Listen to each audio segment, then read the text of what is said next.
صحیح بخاری حدیث نمبر 31۔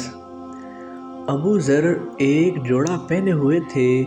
اور ان کا غلام بھی ایک جوڑا پہنے ہوئے تھا۔ میں نے اس کا سبب دریافت کیا تو کہنے لگے، میں نے ایک شخص یعنی غلام کو برا بھلا کہا تھا اور اس کی ماں کی غیرت دلائی یعنی گالی دی، تو رسول اللہ صلی اللہ علیہ وآلہ وسلم نے یہ معلوم کر کے مجھ سے فرمایا، اے ابو ذر، تو نے اسے ماں کے نام سے غیرت دلائی ہے، بے شک تجھ میں ابھی کچھ زمانہ جاہلیت کا اثر باقی ہے۔ یاد رکھو، ماتحت لوگ تمہارے بھائی ہیں، اللہ نے اپنی کسی مصلحت کی بنا پر انہیں تمہارے قبضے میں دے رکھا ہے،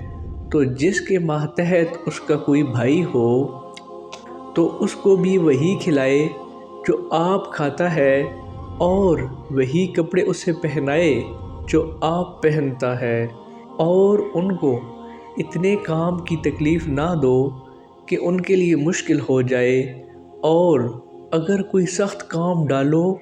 تو تم خود بھی ان کی مدد کرو۔